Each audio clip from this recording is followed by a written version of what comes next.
Queridos, bom dia. Estamos aqui no capítulo 3 do Evangelho de Lucas, dia 37 da nossa leitura bíblica. Você deve ter reparado que os estudos têm ficado um pouco mais curtinhos, né?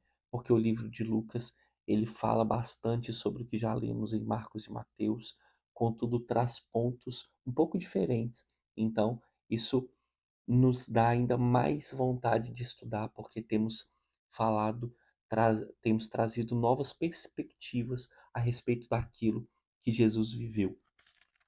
E aqui no capítulo 3 não é diferente. Logo no início do texto, Lucas começa falando da pregação de João Batista e da vida de João Batista até o momento ali de Jesus assumir o ministério, né? Agora, algo interessante aqui para nós nos apegarmos é que nesse texto Lucas ele traz para nós muitas evidências históricas e políticas a respeito do momento, a respeito do contexto em que João Batista está e em que Jesus estará no momento de viver o seu ministério. João Batista ele assume o ministério dele por volta dos 26, 29 anos, que é quando ele começa a pregar sobre a vinda do Messias e começa a batizar em nome de Jesus, para que Jesus venha. E esse texto é tão interessante, no começo do texto aqui, no 15º ano do reinado de Tibério César, sendo Pôncio Pilatos governador da Judéia, Herodes, tetrarca da Galileia, seu irmão Filipe, tetrarca da região da Itureia e Tetraconites e Lisânias, tetrarca de Abilene. O que ele fala aqui? Ele está falando do governo político da época. Ele está apresentando quem governava na época em cada região e o que isso influenciaria na vida de João Batista e na vida de Jesus. Então Lucas, ele retrata a situação política da época. Ele mostra o contexto histórico e político da qual João Batista e Jesus estariam inseridos, o que também traça o rumo da história para os acontecimentos daquela época. Uma vez que João Batista, ele é levado em cárcere e depois ele é decapitado.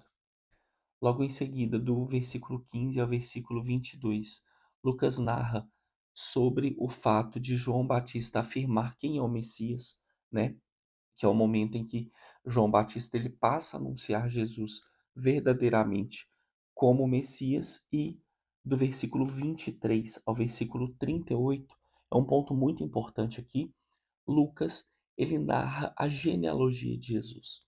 O livro que fala da genealogia de Jesus é o livro de Mateus.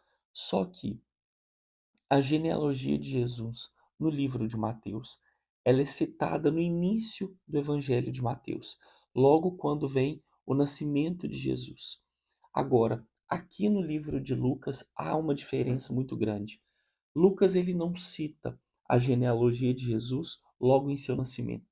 Ele cita a genealogia de Jesus no início do seu ministério, no início do ministério messiânico.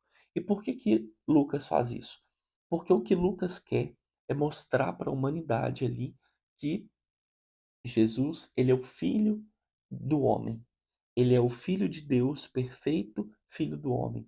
Então, quando ele faz isso, ele traz a genealogia de José, esposo de Maria, até Adão e Deus. Isso é muito interessante, porque Mateus, ele pega a genealogia de Jesus e vai até o pai da fé, vai até o pai do povo de Israel, que é Abraão, que é onde tudo começa.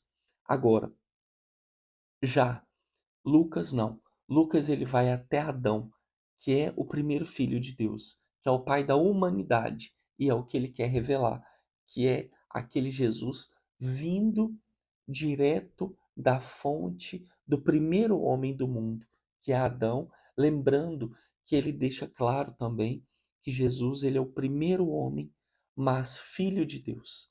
Adão é o primeiro homem filho de Deus diretamente, e aí Jesus vem sendo o segundo filho de Deus. Então Adão, nós temos Adão, filho de Deus, e agora nós temos Jesus, sendo o segundo filho de Deus, o filho ali da promessa da cura da terra, aquele em que não há pecado, aquele em que não há erro, aquele em que não há falha, e aquele que será morto na cruz, para que toda a humanidade seja redimida de seus pecados. E isso é interessante aqui. Jesus ele inicia o seu ministério com 30 anos de idade.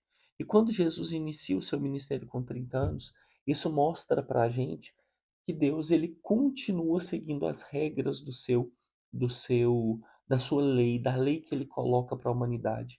Por quê? Tanto profetas quanto reis, quanto sacerdotes, normalmente, né, na grande maioria das vezes, eles são ali levados a assumir o ministério por volta dos 30 anos. Assim foi com Davi, quando ele assumiu o ministério ali como rei, como governante. Assim foi como Ezequiel, quando assumiu o ministério, seu chamado profético, também por volta dos 30 anos.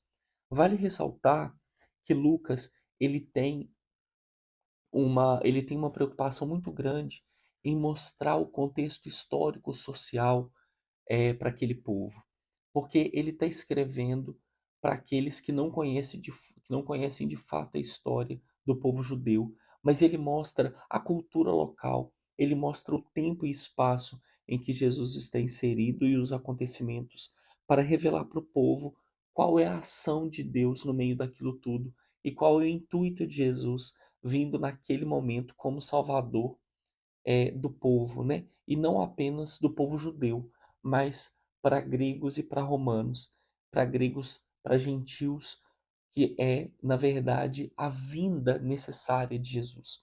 Jesus vem necessariamente para trazer aqueles que não o conhecem a conhecê-lo. Eu espero que você tenha gostado aqui do estudo do capítulo 3. Deus abençoe. Tchau, tchau.